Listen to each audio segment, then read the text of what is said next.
Headlines प्रायोजक राम बंधू लोणचे. आता प्रत्येक जण जिंकेल.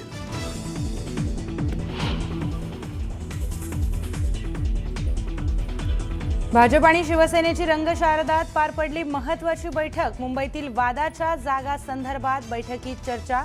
तर भाजप आणि शिवसेनेत 200 जागांवर एकमत झाल्याची सूत्रांची माहिती.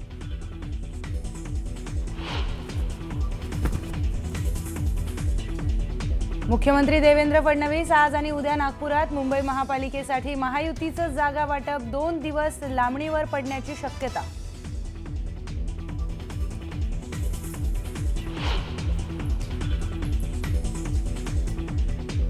कोल्हापूर काँग्रेसची पहिली 48 जणांची यादी जाहीर. पहिल्या यादीत 18 माजी नगरसेवकांचा समावेश. जिल्हाध्यक्ष सतेज पाटलांनी जाहीर केली यादी.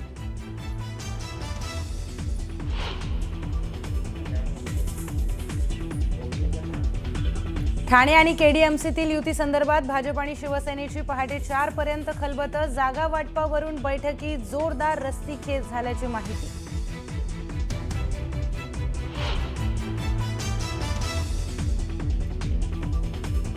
नाराज संतोष धुरी वॉर्ड क्रमांक 194 मधून लढण्यास इच्छुक. नाराजीमुळे संतोष धुरी आणि संदीप देशपांडेंना शिवतीर्थावर सकाळी 10:30 वाजता भेटीसाठी बोलवलं.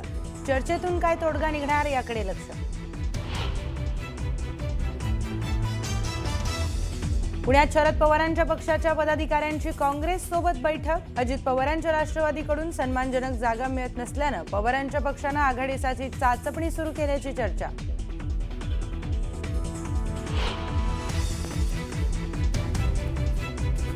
खोपोलीतील नगरसेविका मानसी काळुख यांच्या पतीच्या हत्येनंतर तणावाची परिस्थिती. राष्ट्रवादीचे जिल्हाध्यक्ष सुधाकर घारेंवर हत्येप्रकरणी आरोप. मात्र घारेंनी आरोप फेटाळले.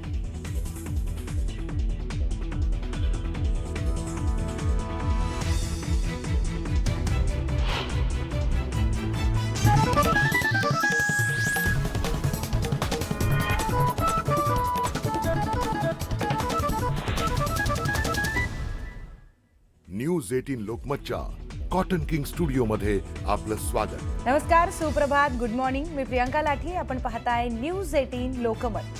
तर बातमीपत्राच्या सुरुवातीलाच बातमी आहे मुंबई महानगरपालिका निवडणुकीच्या जागा वाटपासंदर्भात. तर काल रंगशारदा येथे भाजप आणि शिवसेनेमध्ये महत्त्वाची बैठक पार पडली. या बैठकीमध्ये भाजप आणि शिवसेनेमध्ये 200 जागांवर एकमत झालंय. तर 27 जागांवर विरोधकांचं कोणते उमेदवार असणार आहेत त्यानुसार महायुती आपले उमेदवार ठरवणार अशी देखील माहिती समोर आली आहे. त्यामुळे जागा वाटप संदर्भातला कोणताही तिढा उरलेला नसल्याचं भाजपचे मुंबई अध्यक्ष अमित साटम यांनी सांगितलं. दरम्यान जागा वाटप अंतिम टप्प्यात आहे. तसेच लवकर मुख्यमंत्री आणि उपमुख्यमंत्री या संदर्भातील घोषणा करणार असल्याचं देखील कळतंय. त्याचबरोबर जागा वाटपावर तिढा राहिलेला नसून 2-3 गोष्टींवर आमची चर्चा झालेली आहे असंही त्यांनी स्पष्ट केलं. ज्या जागांचा तिढा होता त्या जागांची चर्चा झाली. ही सर्व माहिती आता मुख्यमंत्री आणि उपमुख्यमंत्री यांना दिली जाणार आणि या संदर्भात एकनाथ शिंदे मुख्यमंत्र्यांसोबत चर्चा करतील आणि उद्या किंवा परवा याबाबतची घोषणा केली जाईल अशी देखील माहिती समोर आली आहे. जागा या आमच्या ठरलेल्या आहेत. महायुती 227 जागांवरती लढणार आहे. त्यामध्ये 200 जागांवरती आमचं साधारणतः एकमत हे ऑलरेडी झालेलं आहे. पण समोरचे बाकीच्या उरलेल्या 27 जागा ज्या आहेत त्या समोरचे उमेदवार कोण येणार, कुठल्या पक्षाचे येणार हे कॉम्बिनेशन बघून आम्ही इतर 27 जागांचा निर्णय हा करणार आहोत. ज्या ज्या जागांचा तिढा होता त्या जागांचीच आता चर्चा झाली आणि त्याची आता सविस्तर चर्चा झाली आणि ही सर्व माहिती आता माननीय उपमुख्यमंत्री शिंदे साहेबांना आम्ही देणार आहोत आणि शिंदे साहेब मुख्यमंत्री साहेबांबरोबर चर्चा करून त्या संदर्भातला तोडगा काढून लवकरच उद्या किंवा परवा त्याची घोषणा होऊ शकते. किती जागांचा अंदाजे तिढा बाकी आहे? नाही, कुठल्याही जागांचा तिढा नाहीये. आता ज्या जागांचा तिढा होता त्या संदर्भातलीच चर्चा झाली. त्यांनी आम्हाला एक प्रस्ताव दिलेला आहे. तो प्रस्ताव आता माननीय उपमुख्यमंत्री साहेबांकडे आता आम्ही घेऊन चाललेलो आहे. रात्री या संदर्भातले माननीय उपमुख्यमंत्री आणि मुख्यमंत्री साहेब चर्चा करतील आणि उद्या या संदर्भातला निर्णय होईल. पुढची महत्त्वाची बातमी. ठाणे केडीएमसीतील युती संदर्भात बैठका सुरूच आहेत आणि भाजप आणि सेनेच्या युतीच्या चर्चांवर पहाटे 4 पर्यंत बैठक झाली आहे. ठाण्यातील वर्तक नगरच्या भाजप कार्यकर्त्यांमध्ये ही खलबत झाली. तर जागा वाटपाच्या मुद्द्यावरून जोरदार रस्सीखेच झाल्याची देखील माहिती समोर आली आहे.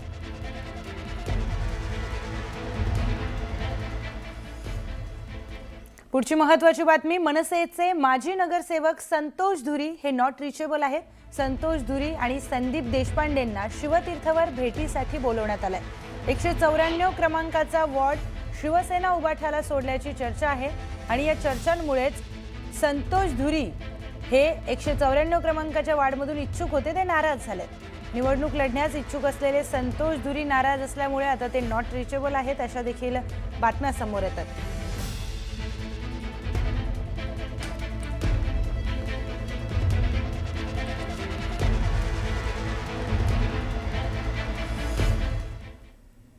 यानंतर पाहूयात गावाकडच्या 36 बातम्या.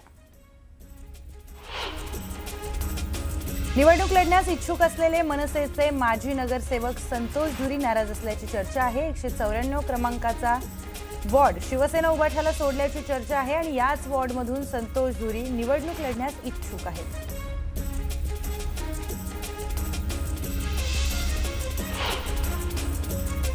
नाराज असलेले संतोष धुरी आणि संदीप देशपांडेंना आज शिवतीर्थवर भेटण्यासाठी बोलवण्यात आलंय. सकाळी 10:30 वाजता शिवतीर्थवर धुरी आणि देशपांडे यांच्यासोबत चर्चा केली जाणार आहे. काही लोक युतीमध्ये खड्या टाकण्याचं काम करतात, मात्र कल्याण डोंबिवली महापालिकेमध्ये युतीचाच महापौर बसणार असा विश्वास श्रीकांत शिंदेंनी व्यक्त केलाय. काही लोक मराठी बोलून एकत्र येत आहेत, पण मराठी माणसासाठी तुम्ही काय केलं असा सवाल त्यांनी ठाकरे बंधूंवर निशाणा साधलाय. छत्रपती संभाजीनगरमध्ये शिवसेना उभाठा पक्षाच्या वतीने मशाल रॅली काढण्यात आली. छत्रपती संभाजीनगरमध्ये आपल्याच पक्षाचा महापौर होईल असा विश्वास यावेळी आदित्य ठाकरेंनी व्यक्त केलाय. भाजपमध्ये प्रवेश केलेले केडीएमसीचे माजी सभापती दीपेश म्हात्रे यांच्या कार्यालयासमोरून जात असताना उपमुख्यमंत्री एकनाथ शिंदेंनी आपलं वाहन थांबवून दीपेश म्हात्रेंची विचारपूस केली. अरुण गवळींच्या दोन्ही मुलींनी मुंबई महापालिका निवडणुकीसाठी अर्ज दाखल केलाय. गीता गवळी आणि योगिता गवळी यांनी अखिल भारतीय सेनेतून अर्ज दाखल केलेत. जोगेश्वरी पश्चिम येथील माजी नगरसेवक चंगेज मुलतानी यांनी त्यांच्या सहकाऱ्यांसह शिवसेना उभाठा पक्षात पक्षप्रवेश केला. उद्धव ठाकरेंच्या उपस्थितीमध्ये हा पक्षप्रवेश पार पडला. ठाण्यामध्ये युतीबाबत अद्यापही संभ्रम आहे. युतीच्या 2 बैठका झाल्या, त्यांच्यातून फारसं काही निष्पन्न झालेलं नाहीये. उद्याची डेडलाईन दिली आहे. युतीसह किंवा युती विना दोन्हीसाठी भाजप तयार असल्याची भूमिका आमदार संजय केळकर यांनी मांडली. नवी मुंबई महापालिकेमध्ये निवडणूक प्रक्रियेच्या कामादरम्यान गैरहजर असलेल्या 79 कर्मचाऱ्यांना कारणे दाखवा नोटीस बजावण्यात आली. नियुक्त कर्मचाऱ्यांना नेमणूक पत्र देण्यात आलं, मात्र काही अधिकारी आणि कर्मचारी निवडणूक कामकाजासाठी गैरहजर राहिल्याचं निदर्शनास आलंय. निवडणूक कामकाजामुळे रजा न घेणाऱ्या कामगार, कर्मचारी आणि अधिकाऱ्यांना आर्थिक मोबदला द्यावा किंवा या रजांची सवलत पुढे 3 महिन्यांमध्ये द्यावी अशी मागणी महापालिका कामगार सेनेच्या वतीने करण्यात आली आहे. याबाबतचं पत्र आयुक्तांना देण्यात आलं. दिवंगत आमदार भारत भालके यांचे पुत्र भगीरथ भालके शिंदेंच्या शिवसेनेमध्ये जाण्याची शक्यता आहे. भगीरथ भालके यांनी नुकतीच तानाजी सावंत यांची भेट घेतली, त्यामुळे भालके लवकरच शिवसेनेमध्ये प्रवेश करतील अशी शक्यता निर्माण झाली आहे. अमरावतीमध्ये महायुतीत जागा वाटपाचं पेच कायम आहे. या संदर्भात भाजपच्या कोर कमिटी सोबत संजय राठोड, अभिजित अडसूळ यांची बैठक होत आहे. शिवसेनेने 20 ते 25 जागांचा प्रस्ताव दिल्याची माहिती आहे. भिवंडीत ठाकरेंची शिवसेना आणि मनसे एकत्रित निवडणुकीला सामोरे जात आहेत. या संदर्भामध्ये ठाकरेंच्या शिवसेनेकडून 70 ते 80 तर मनसेकडून 10 उमेदवार रिंगणात उतरण्याची शक्यता आहे.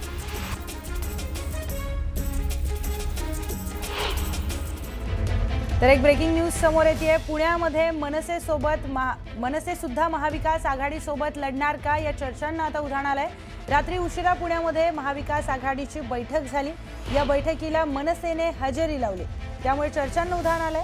आता मनसे महाविकास आघाडीसोबत येणार का अशी चर्चा राजकीय वर्तुळात सुरू झाली आहे. जे काही होईल ते लवकर कळवलं जाईल अशी भूमिका मनसे नेत्यांनी घेतली आहे. तर महाविकास आघाडीची बैठक शांताई हॉटेलमध्ये झालेली आहे.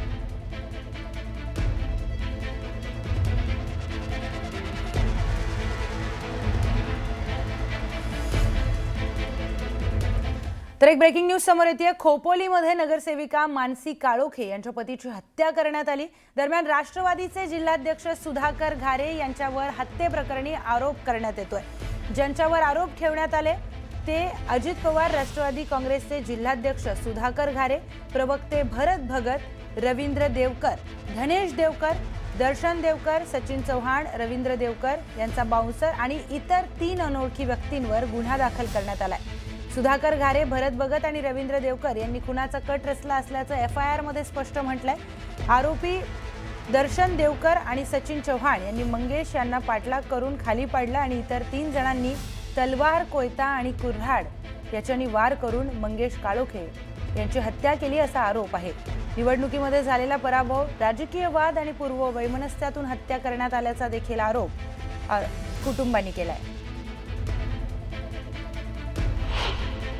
जोपर्यंत सर्व आरोपी अरेस्ट होत नाही तोपर्यंत आम्ही इथनं हलणार नाही. एक आरोपी पोलीस स्टेशनने अरेस्ट केलेला आहे आता आणि बाकी आरोपी रात्रीतनं अरेस्ट होतील असं त्यांनी सांगितलेलं आहे. पण जोपर्यंत सुधा घारे आणि हे सगळे आरोपी, भरत भगत असेल, रवी देवकर असेल, या सगळ्यांनी प्लॅनिंग करून माझ्या मंगेशला त्या ठिकाणी त्यांनी निर्गुण हत्या त्याची करण्यात आलेली आहे. आम्ही सुद्धा वाघाचे बच्चे आहोत. जोपर्यंत मंगेशला झाल्यावर अन्याय, त्यांनी जो काय अत्याचार त्याच्यावर त्यांनी केलेला आहे, त्याची जी काय निर्गुणपणे हत्या केलेली आहे, याचा जोपर्यंत ह्यांना यांची राख रांगोली केल्याशिवाय मी गप्प बसणार नाही. माझं सुद्धा नाव त्या घटनेला जोडलं गेलं. ह्यामध्ये त्याचा राजकीय स्वार्थ साधण्यासाठी महेंद्र थुर्वे या अशा गोष्टी करतोय. मी अगदी मनापासून मी अगदी धार्मिक ठिकाणी आलेलो आहे आणि मी धार्मिक ठिकाणी येऊन मी माझी शपथ घेऊन सांगतो, माझा या घटनेशी कुठल्याही प्रकारचा संबंध नाही. आणि जो मयत व्यक्ती आहे ज्यांच्यावर आज हत्या झाली आहे तो माझा सख्खा जवळचा नातेवाईक आहे आणि त्या माणसावर जी हत्याचं ऐकून मलाच इतकं वाईट वाटलं. ती घटना बघून माझ्या मनाला एकदम दुःख झालेलं आहे. कालचा जो पराभव जो नगरसेवक पदाचा झाला तो त्यांच्या जिव्हारी लागला आणि त्याच्यामुळे ह्या मंगेशची आमच्या निघून हत्या केलेली आहे. आज जर आपण पाहिलं तर त्यांचे कर्ते करविते इकडे सभा घेऊन गेले, सगळे गेले आणि कालपर्यंत जे काय दुसऱ्यावरती शिंतोडे उडत होते ते आज त्यांच्या कार्यकर्त्यांनी काय केलं हे पण त्यांनी पाहावं की एका गरीब कुटुंबातल्या आमच्या या कार्यकर्त्याला त्यांनी आयुष्यातून उठवलेलं आहे. आमची पोलीस स्टेशनला, पोलिसांना, आमच्या SP सगळ्यांना विनंती आहे की जे जे आरोपींची नावं ह्याच्यामध्ये झालेली आहेत, आलेली आहेत, ह्यातला कोणी सुट्टा कामा नाही आहे आणि यांना त्वरित अटक होणं गरजेचं आहे. एकूण 5 लोकांनी त्यांना डोक्यावरती मार करून त्यांना जीवेठार मारलेला आहे. त्या अनुषंगाने खोपोली पोलीस स्टेशनमध्ये गुन्हा दाखल करण्यात आलेला आहे. त्याच्यात एकूण 6 आरोपींचे नावानिहाय फिर्याद देण्यात आलेली आहे आणि 4 अनोळखी असं फिर्याद देण्यात आली आहे. आमची तपास चालू आहे. आम्हाला काही लीड मिळालेली आहे आरोपीच्या संदर्भात. आपण लवकरच आरोपींना अटक करू.